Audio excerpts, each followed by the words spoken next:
My name is David Schultz. I'm a nature photographer. I started in Dallas, Texas, doing fashion photography.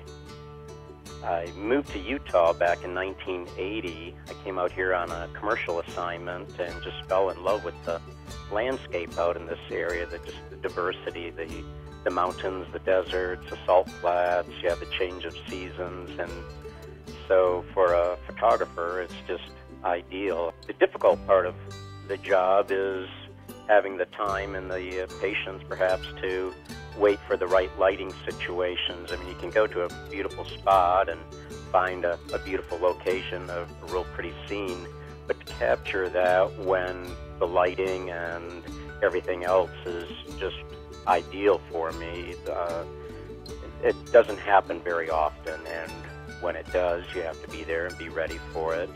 One of my favorite photographs that took me 4 years of going back to the same spot, having lousy weather the first 3 years, and finally on the fourth trip, I got this spectacular light. The fall colors were perfect. We had beautiful clouds in the sky. Everything just finally came together.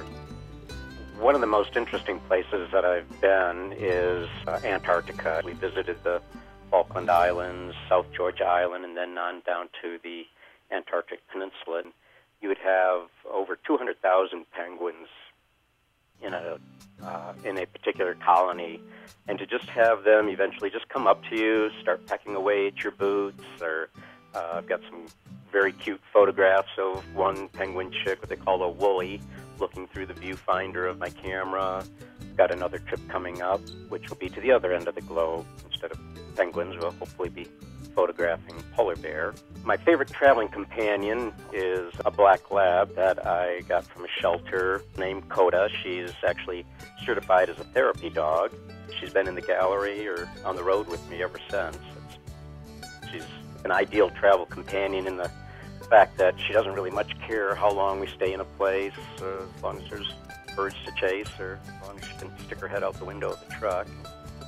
Coda is a certified therapy animal.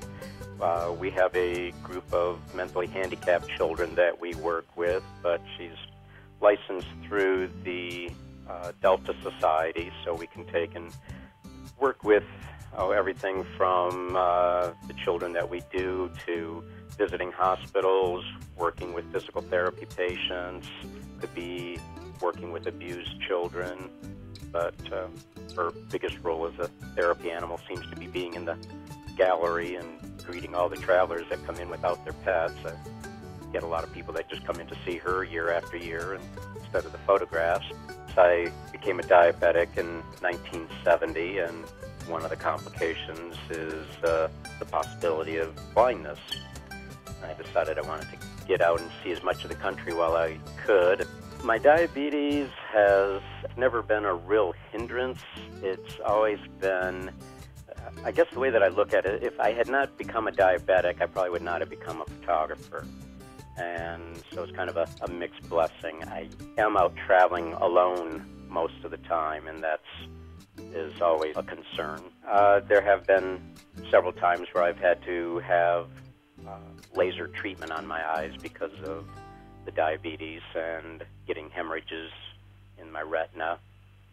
The morning that I was to leave to go to Antarctica, I had a very bad hemorrhage in my left eye and decided to take the trip regardless, and most of the time on that trip I was not able to see out of my left eye, which made the trip a little bit more difficult.